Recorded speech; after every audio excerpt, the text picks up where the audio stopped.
What if you were a billionaire mother, and you needed to find a wife who really loved your child, regardless of money? That was the mission Dona Margarita decided to take on. A powerful, wealthy woman, feared in the business world, but with only one weakness, her son's heart. Daniel had everything money could buy: luxury cars, international travel, and education at the best university. But he lacked the most important thing: true love. Tired of seeing her son surrounded by fake smiles and hidden intentions, Margarita came up with an audacious plan. She would disguise herself as a cleaner. That's right. She would hide her identity, put on a simple uniform, and enter her son's daily life without him knowing. Her objective? To observe the women around him and find out who really deserved to be called daughter-in-law. But what she discovered along the way exceeded all her expectations. This is not just a story about wealth and disguises. It's a story about values, choices, and surprising truth that only a mother's eyes can see. Are you ready to find out what she saw behind the smiles? Before she became a billionaire, Dona Margarita was just Magueda Baraka, as she was called in the neighborhood where she grew up on the outskirts of Maputo. The daughter of farmers who sold sweet potatoes at the market, she learned from an early age that life didn't give anything away for free. While other children played in the street, she helped her mother prepare cassava to sell the next day. Her childhood was marked by calluses on her hands, patched slippers, and nights by lamplight.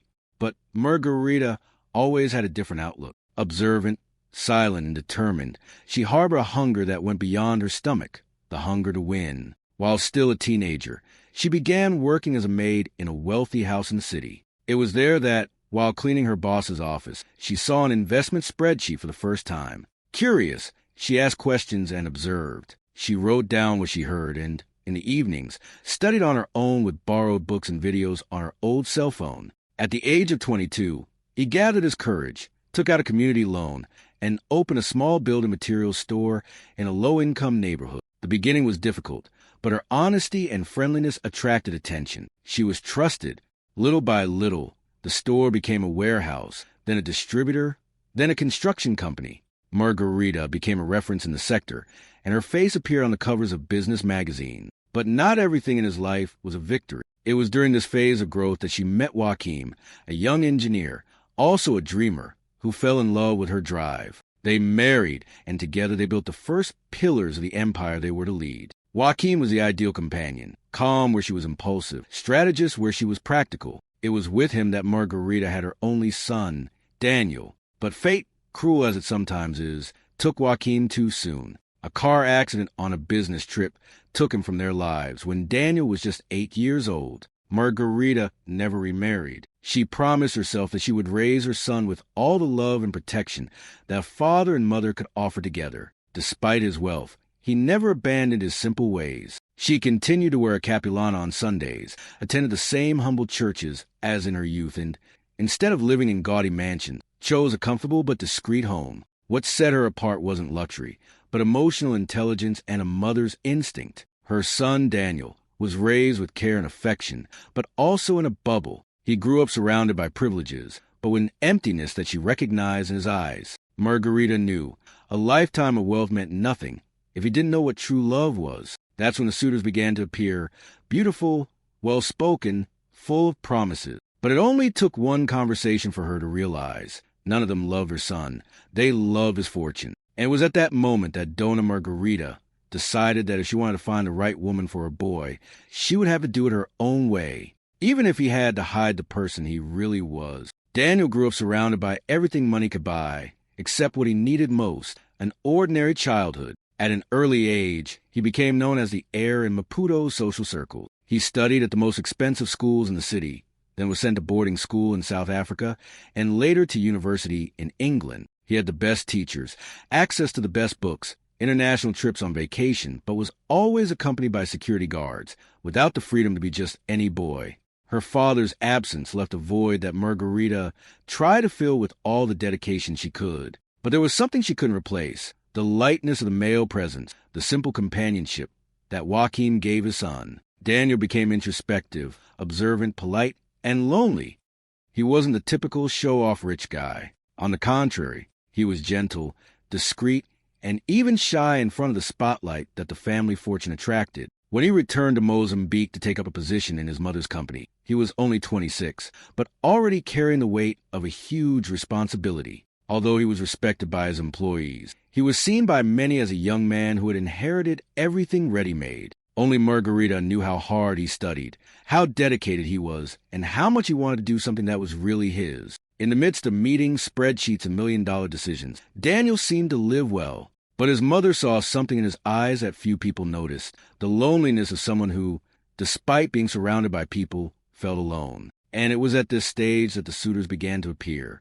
They were introduced by friends, distant relatives, and even businessmen interested in strategic alliances, all with perfect smiles, impeccable dresses, and rehearsed speeches. Margarita, who watched everything with eagle eyes, quickly realized when the sparkle in their eyes was for her surname and not for her son's heart. Daniel, for his part, tried to believe. He got involved, opened his heart, only to be disappointed later. Once, he overheard one of the girls who said she was in love talking to a friend on the car speakerphone. I don't even like him that much, but can you imagine owning all this? The sentence was like a slap in the face. Daniel shut down even more. That's when Dona Margarita realized that she couldn't just wait for the right woman to come along. She had to find her, or rather, test her. And there was no other way to do that than to approach without being recognized. In Maputo's high society, the news that Dona Margarita's son was single and available spread like wildfire through dry grass. At gala salons, charity events, and even Sunday services, there was always someone trying to present a good girl to the heir to the fortune. But the truth is that, more often than not, the interest came well before the intention. The candidates came from all sides: lawyers, influencers, politicians' daughters, and even middle-class girls trained to act as if they were elite, all with millimetrically calculated smiles and empty conversations filled with exaggerated compliments. Margarita listened quietly. Daniel is such a visionary, isn't he? I love men who work with numbers.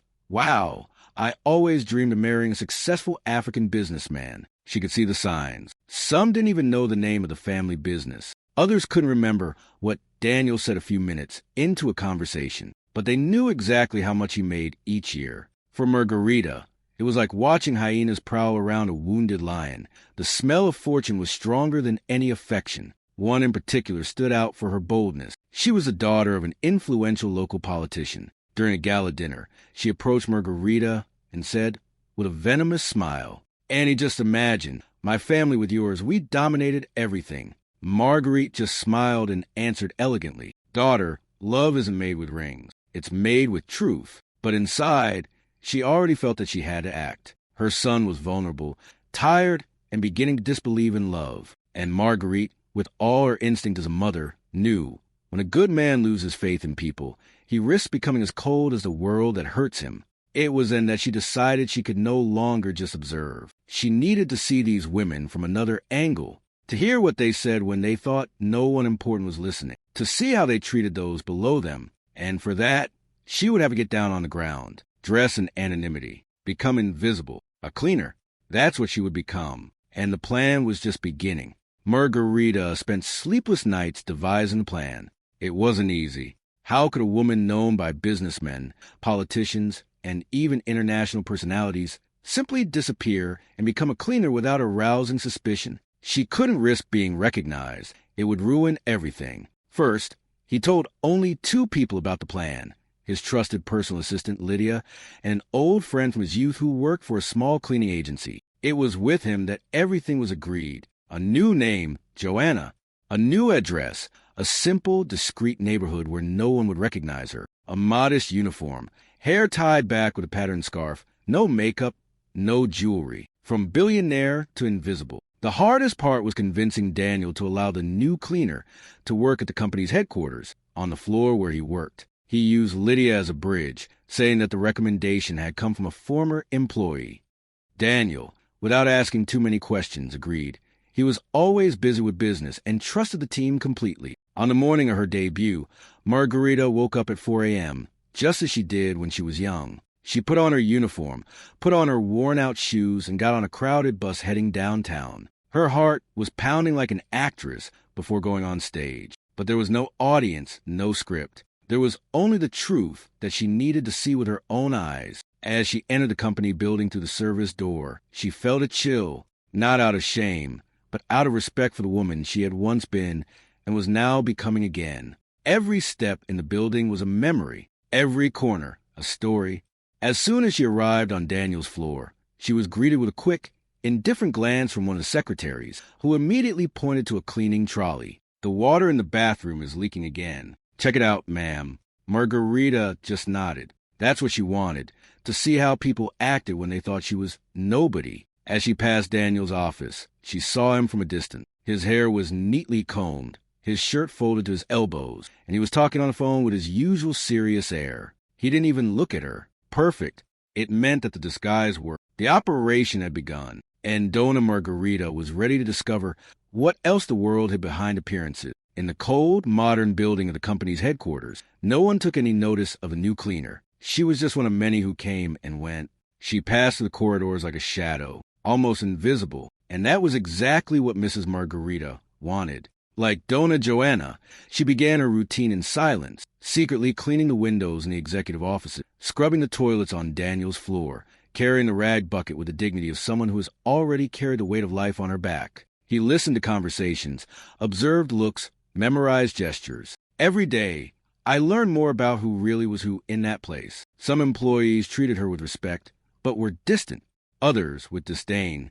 One of the more vain secretaries, called Letitia, turned her face away when she offered her a cloth to wipe the table and said, with contempt, "Just clean. Don't go where you don't belong. Okay?" She smiled, lowered her eyes, and moved on. But she had already made a mental note of everything. The way someone treats the invisible says a lot more than a CV full of pretty words. And then they came, the candidates. Almost every day, a different young woman came to visit Daniel. Some came with flowers. Others brought gifts, invitations to events, rehearsed smiles, and expensive perfumes that permeated the corridor. Dona Margarita, with her broom in hand, saw everything. And, most importantly, she listened. One afternoon, two young women were in the corner of the cafeteria talking. They didn't think the old cleaning lady would understand anything, but Margaret listened to every syllable like an eagle listens to the rustle of prey. "Mate, he's a bore. But if I get pregnant, it's done. Do you know how much it's worth to be the mother of Margarita Mwatzi's grandson? Then go for the wine tonight." They laughed, and Marguerite felt her blood run cold. That wasn't just ambition, it was pure poison, weapons of seduction aimed at her son's heart. But she didn't react. She just wiped down the next table and left, as if she hadn't heard anything. Over time, the company's employees began to find it strange that the cleaning lady was so observant, always present in the right places at the right time. But nobody suspected a thing. Meanwhile, Margarita was only hoping for one thing, a girl who was different, someone who would look her in the eye, someone who would say, "Good morning," without obligation, who saw her, the cleaner, as a person and not a walking floor cloth. And that girl was about to appear. As the days went by, Margarita, or rather Dona Joanna, got to know the rhythm of the female visitors to her son's office. They came in like a tide, some discreet, others looking like movie stars. It was as if each week brought a new version of the perfect wife, tailor-made to win Daniel's heart or pocket. The first was Patricia, an image consultant, tall, elegant, full of catchphrases. She arrived talking loudly, handing out hugs at everyone, less so for the cleaning staff. He walked straight past Dona Joanna, without so much as a glance. Even after bumping into the bucket of water she was pushing, instead of apologizing, he muttered, "Watch where you're going, lady." Margaret, her face downcast, only replied, "Sorry, miss." In the back of her mind, she watched. Patricia stayed in Daniel's office for almost an hour, left smiling, but then commented to a colleague on her cell phone, "It's beautiful, yes, but that office, it needs a more international touch, you know?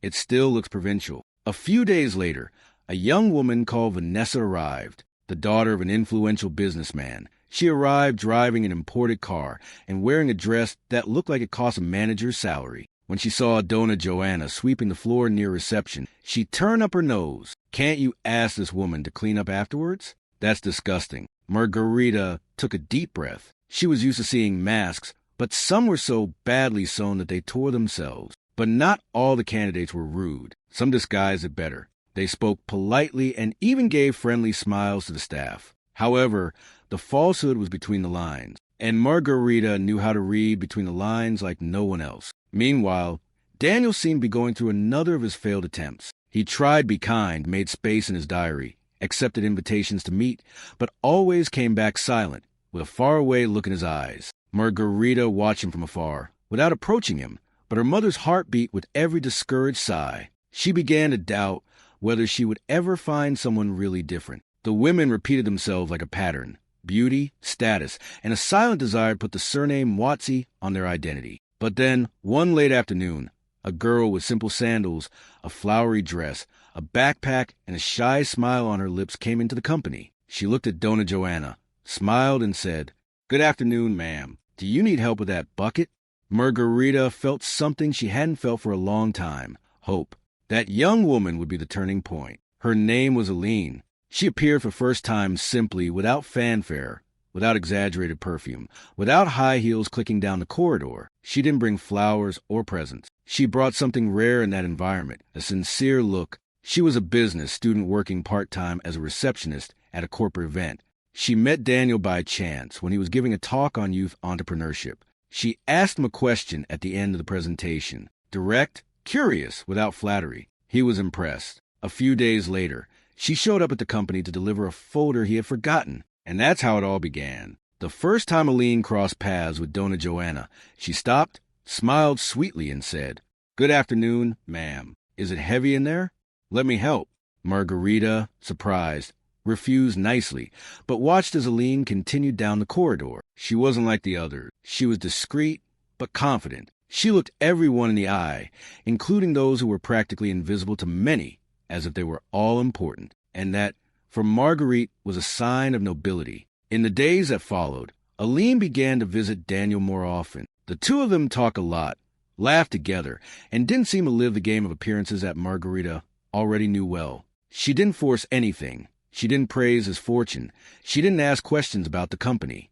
Instead, she talked about her dreams, her difficulties, how she helped her mother look after her younger siblings in the neighborhood where she lived. Once, on her way out of Daniel's room, she stopped in the scullery where Dona Joanna was washing a pile of glasses. Without hesitation, she grabbed a cloth and began to help. "I don't like to see anyone alone in this kind of thing. My grandmother always said that if you wash together, you live together." She smiled. Margaret almost got emotional. Here was someone who didn't pretend, who didn't see positions or titles, just people. Over the next few days, Margarita began to test Aline discreetly. She knocked over objects near her, appeared more tired, and sometimes even feigned back pain. Aline never ignored it. She always helped, asked if she'd had lunch, offered a snack when she brought something from home. Daniel, for his part, was different too. Lighter, smiling more. He came back from meetings with a sparkle in his eyes that Margarita hadn't seen since childhood. It was as if he was finally being seen for who he really was and not for what he had. But Marguerite needed to be sure. And then came the next step, the final test. Even with everything she had seen, Marguerite knew that kindness could be rehearsed. Some people are nice when they think they can get something out of you. More was needed. An unexpected, real moment that would reveal who Aline was away from Daniel's gaze. And then, as if fate had heard his thoughts, the perfect opportunity arose. That week, the company was organizing a corporate lunch in honor of Daniel, who had just signed a major international partnership. It was a simple internal event, but it would bring together employees from various sectors, and, of course, Aline would be there, invited by him. Margarita, as Dona Joanna, was assigned to serve the guests. During the organization, she left everything millimetrically prepared, and she set up the test. Shortly before the start of lunch, she arranged with Lydia, her faithful assistant, to simulate a heated argument with her in front of everyone outside the cafeteria. The plan was to create an uncomfortable situation in which Dona Joanna would be verbally humiliated and to see how Aline would react. Everything went according to plan. Lydia started shouting at her, accusing her of being slow, pointing her finger at her with harsh words. "That's why people like you don't get anywhere. You're only good for carrying dirty rags." All eyes turned to the scene. Some employees laughed.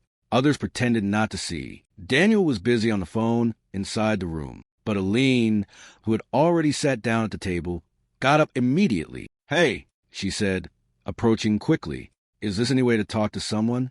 She's working. She deserves respect like everyone else here." Lydia tried to continue the play, but Aline wouldn't back down. "I don't know what she did, but you can sort it out without humiliating anyone. This isn't a slave quarters, and she's not your personal servant. She's a lady. She deserves respect." His voice was firm, but not aggressive. Margarita was almost crying inside. For the first time in a long time, she felt something that money could never buy: relief. Aline didn't react to impress anyone. She did it because it was hers, because she believed in dignity, respect, and justice. Lydia ended the performance with a sigh and left as agreed. Margarita, her eyes watering, held Aline's arm affectionately. "Thank you," my daughter whispered. "God sees you, you know?"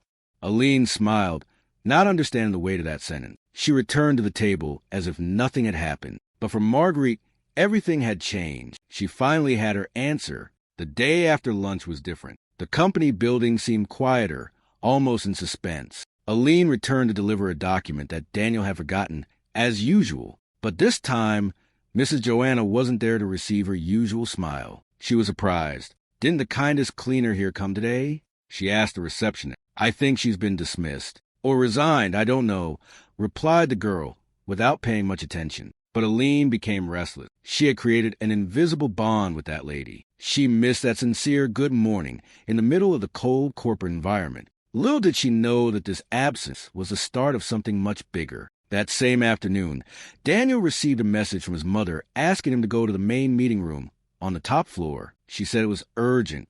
When he arrived, he was surprised. The room was set up like an elegant reception. On the table, fresh coffee, typical cakes, and simple but meaningful flowers from the countryside. And there, in the center of the room, was Dona Margarita, not as Joanna, the cleaner, but as herself. She was dressed in a beautiful African outfit in vibrant colors, her hair neat, her posture firm, and her eyes watery. Daniel was confused. "Mom, what's that?" She took a deep breath, and she told everything.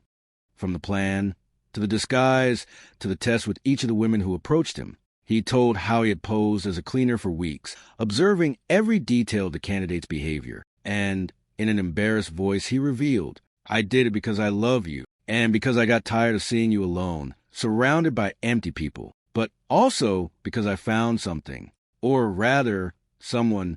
Daniel didn't know what to say. His mother had spied on his life, but at the same time, he understood the intention. He knew her heart, and as crazy as it all seemed, it was a gesture of extreme love. Margarita then walked to the door. Aline entered, still not understanding. When she saw Dona Margarita in that outfit, with such a different countenance, her eyes widened. "Mrs. Joanna?" she asked, confused. Margaret smiled. "No, my name is Margarita Mwatsi, and I'm Daniel's mother." The silence was absolute. Aline turned pale. She almost dropped the folder she was holding. "Are you his mother?" "But all the time?" "The whole time," Margarita confirmed. "And it was enough for me to see who you really are." Daniel looked at Aline. She looked at him. It was as if, in that instant, all the walls came tumbling down, and what was left was just the truth. Aline was still trying to understand everything. Her face showed a mixture of surprise, embarrassment, and mistrust. Margarita approached her calmly, holding her hands like a mother who offers truth more than words. "I've watched you all these days," he said firmly. "I saw how you treated everyone, how you helped without expecting anything in return, how you defended those who were being humiliated, even though you didn't know it was a test. Most of the women who passed through here looked up.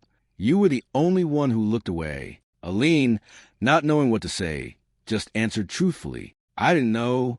I never imagined. I just acted the way I was raised." "She's been raised very well," Margarita replied, smiling. "And that's why I called you here today." Daniel was still in shock. He looked at Aline with a new sparkle in his eye, now mixed with admiration. He, who had spent his life being seen as a prize, had finally found someone who saw in him something beyond his heritage and his surname. "I know this is all strange, and maybe you need time to understand," he said, moving closer, "but I want you to know that everything we experienced was real for me. And now that you know the whole truth, I'd like to know, do you still want to continue the story with me?"